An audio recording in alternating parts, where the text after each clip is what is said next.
ಚಾಮರಾಜನಗರ ಜಿಲ್ಲೆಯ ಬಂಡೀಪುರಕ್ಕೆ ಬಂದಿದ್ದ ಪತಿ ಪತ್ನಿ ಗಂಡು ಮಗುನ ಕಿಡ್ನಾಪ್ ಮಾಡಲಾಗಿದೆ. ಬೆಂಗಳೂರು ಮೂಲದ ನಿಶಾಂತ್ ಕುಟುಂಬ ಭಾನುವಾರ ಬಂಡೀಪುರದಲ್ಲಿ ಕಂಟ್ರಿ ಕ್ಲಬ್ ರೆಸಾರ್ಟ್ನಲ್ಲಿ ವಾಸ್ತವ್ಯ ಹೂಡಿದ್ರು. ರೆಸಾರ್ಟ್ನಲ್ಲೇ ಲಗೇಜ್ ಇಟ್ಟು ಆಚೆ ಕಾರಿನಲ್ಲಿ ಹೋಗುವಾಗ ಏಕಾಏಕಿ ಬಂದ ಹಂತಕರು ಕಿಡ್ನಾಪ್ ಮಾಡಿದ್ದಾರೆ. ಇನ್ನು ಸಾಲಕ್ಕೆ ಹೆದರಿ ಕುಟುಂಬದ ಜೊತೆಗೆ ಬಂಡೀಪುರಕ್ಕೆ ನಿಶಾಂತ್ ಬಂದಿದ್ದಾನೆ. ಬಿಬಿಎಂಪಿ ನೌಕರರು ಎಂದು ಖಾಸಗಿ ರೆಸಾರ್ಟ್ನಲ್ಲಿ ರೂಮ್ ಬುಕ್ ಮಾಡಿದ್ದಂತೆ. ರಾತ್ರಿ ಸಾಲಗಾರರು ನಿಶಾಂತ್ ಫ್ಯಾಮಿಲಿನ ಕಿಡ್ನಾಪ್ ಮಾಡಿದ್ದಾರೆ. ಇನ್ನು ಕಿಡ್ನಾಪ್ ಮಾಡುವ ದೃಶ್ಯ ಸಿಸಿಟಿವಿಯಲ್ಲಿ ಸೆರೆಯಾಗಿದೆ. ರೆಸಾರ್ಟ್ ಒಳಗೆ ಬಂದು ನಿಶಾಂತ್ ಕುಟುಂಬ ಇರೋದನ್ನ ಕನ್ಫರ್ಮ್ ಮಾಡಿದ್ದ ಗ್ಯಾಂಗ್ ರೆಸಾರ್ಟ್ನಿಂದ ಆಚೆ ಬರ್ತಾ ಇದ್ದಂತೆ ಥೇಟ್ ಫಿಲ್ಮಿ ಶೈಲಿಯಲ್ಲಿ ಅಟ್ಯಾಕ್ ಮಾಡಿ ಫ್ಯಾಮಿಲಿಯನ್ನ ಕಿಡ್ನಾಪ್ ಮಾಡಿದ್ದಾರೆ.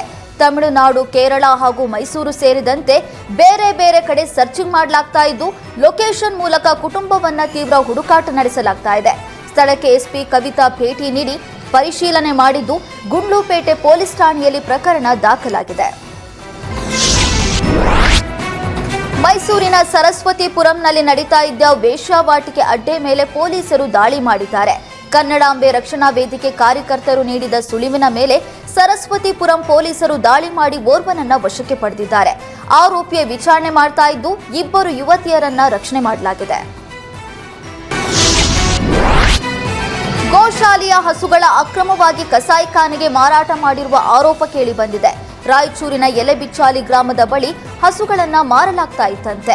ಮಂತ್ರಾಲಯ ಗೋಶಾಲೆ ನೆಪ ಹೇಳಿ ಕಸಾಯಿಖಾನೆಗೆ ಹಸುಗಳನ್ನ ಸೇಲ್ ಮಾಡಲಾಗ್ತಾ ಇತ್ತಂತೆ. ಇನ್ನು ಎಲೆಬಿಚ್ಚಾಲೆ ಗ್ರಾಮಸ್ಥರಿಗೆ ಮಾಹಿತಿ ನೀಡಿದ್ದು, ಗ್ರಾಮಸ್ಥರು ಗೋಸಾಗಾಟದ ವಾಹನವನ್ನ ತಡೆದಿದ್ದಾರೆ. ಈ ವೇಳೆ ಚಾಲಕ ಪರಾರಿಯಾಗಿದ್ದಾನೆ. ಇನ್ನು ಯರಗೇರ ಪೊಲೀಸ್ ಠಾಣೆಯಲ್ಲಿ ಘಟನೆ ನಡೆದಿದ್ದು, ಪೊಲೀಸರು ತನಿಖೆ ನಡೆಸ್ತಾ ಇದ್ದಾರೆ.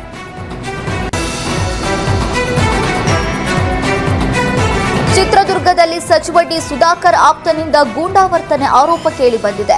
ಪೊಲೀಸರ ಹೊಯ್ಸಳ ವಾಹನದ ಕೀ ಕಸಿದುಕೊಂಡು ಕಿರಿಕ್ ಮಾಡಿದ್ದಾನೆ. ಮಾರ್ಚ್ 2ರ ರಾತ್ರಿ ವೇಳೆ ನಡೆದ ಪ್ರಕರಣ ತಡವಾಗಿ ಬೆಳಕಿಗೆ ಬಂದಿದೆ. ಚಿತ್ರದುರ್ಗದ ಜಯದೇವ ಕ್ರೀಡಾಂಗಣ ಬಳಿ ಘಟನೆ ನಡೆದಿದೆ. ಡಿ ಸುಧಾಕರ್ ಆಪ್ತ ಭರತ್ ರೆಡ್ಡಿ ಮತ್ತು ಗುಂಪಿನಿಂದ ದರ್ಪ ಮಾಡಿದ್ದಾರೆ.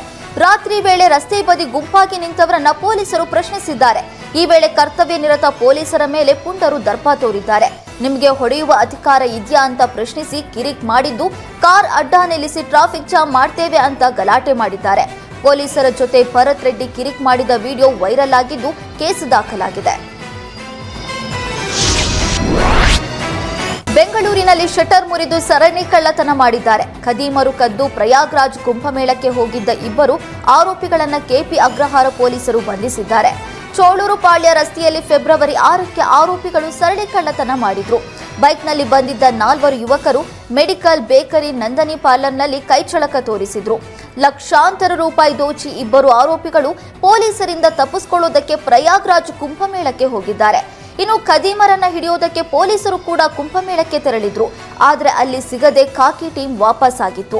ಇನ್ನು ಆರೋಪಿಗಳು ಪ್ರಯಾಗ್ರಾಜ್ನಿಂದ ವಾಪಸ್ ಆದಾಗ ಪೊಲೀಸರ ಕೈನಲ್ಲಿ ತಗಲಾಕೊಂಡಿದ್ದಾರೆ. ದ್ವಿತೀಯ ಪಿಯು ಗಣಿತ ಪರೀಕ್ಷೆಯಲ್ಲಿ ಅಡಿಷನಲ್ ಶೀಟ್ ಕೊಡದ್ದಕ್ಕೆ ವಿದ್ಯಾರ್ಥಿ ಕಣ್ಣೀರು ಹಾಕಿದ್ದಾಳೆ. ದಾವಣಗೆರೆಯ ಜಗಳೂರಿನಲ್ಲಿ ಘಟನೆ ನಡೆದಿದೆ. ಮಾಲತಿ ಪದವಿ ಪೂರ್ವ ಕಾಲೇಜಿನಲ್ಲಿ ಸೌಜನ್ಯ ಎಕ್ಸಾಮ್ ಬರೀತಾ ಇದ್ಲು. ಈ ವೇಳೆ ಇನ್ನೂ 7 ಅಂಕಗಳ ಪ್ರಶ್ನೆಗೆ ಉತ್ತರ ಬರೆಯಬೇಕಿತ್ತು. ಇದಕ್ಕಾಗಿ ವಿದ್ಯಾರ್ಥಿನಿ ಹೆಚ್ಚಿನ ಶೀಟ್ ಕೇಳಿದ್ದು, ಮೇಲ್ವಿಚಾರಕ ನಿರಾಕರಿಸಿದ್ದಾರೆ. ಲೈನ್ ಬಿಟ್ಟು ಬರೆದಿದ್ದೀರಿ, ಹೆಚ್ಚುವರಿಯಾಗಿ ಕೊಡೋದಕ್ಕೆ ಸಾಧ್ಯವಿಲ್ಲ ಅಂತ ಹೇಳಿದ್ದಾರೆ. ಇದರಿಂದ ಬೇಸತ್ತ ವಿದ್ಯಾರ್ಥಿನಿ ತನ್ನ ತಾಯಿ ಬಳಿ ಈ ಬಗ್ಗೆ ಹೇಳಿಕೊಂಡು ಕಣ್ಣೀರು ಹಾಕಿದ್ದಾಳೆ.